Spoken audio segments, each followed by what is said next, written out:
Welcome back. It is Tuesday and Metro Council is meeting tonight. Councilmember Brandon Taylor joins me now ahead of that meeting. Thank you for being here. Yeah, absolutely. Thanks for having me. Yeah, I wanted to start following up on a story I covered this morning on Good Morning Nashville. There are several bills on the agenda that talk about zoning and sort of changing some of the zoning guidelines to just address housing density, affordable housing, the future, a lot of topics under this umbrella. What do you want residents to know about what's on the table? Yeah, absolutely. So there are three bills tonight that are getting quite a bit of action and opportunity to discuss.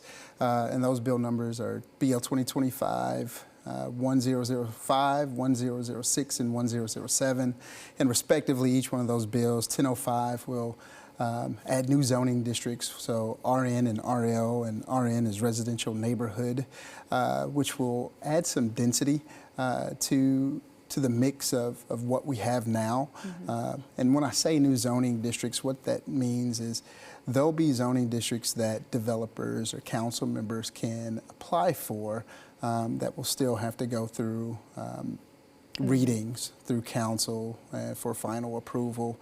And what that aiming to do is we've had a number of density issues in Nashville, specifically with price of housing or the lack thereof of housing. And so adding new and unique ways to attack that. However, there has been some pushback from neighbors throughout Nashville. And one of the most important things we want to do with that pushback is listen to them.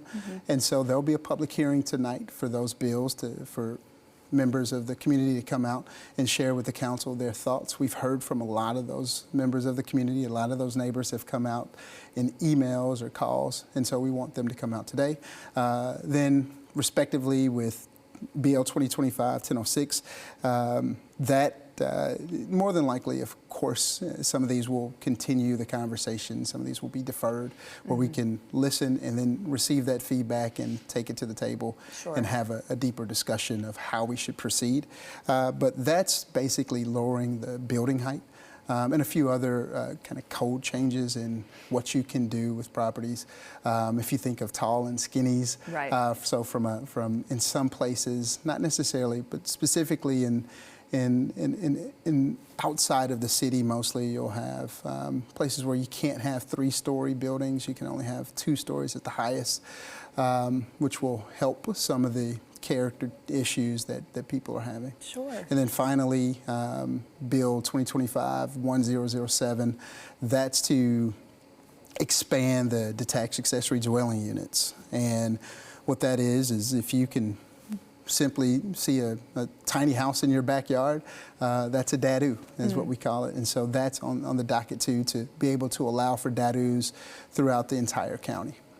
So an ongoing discussion there. And briefly, on the topic of communities, you all are honoring tonight the Jefferson Street Historical Society and the work they do in North Nashville. Why are you so proud of them? No, extremely proud of the Jefferson Street Historical Society. They do so much to preserve the history of North Nashville and Jefferson Street specifically. They are growing business. They are keeping the eyes on North Nashville. They're working to maintain growth, to add new business. They're working on maintaining the preservation and the historic nature of the community, as well as thinking of ways to honor Jefferson Street in a historic manner. So hopefully we'll see something coming down the pipe from them, as well as they work with me with that later. Very exciting. Well, if you would like to join in that celebration or make your voice heard, share your comments about those zoning changes, of course, you can attend or stream that meeting tonight. We'll also post this on our website, WKRN.com.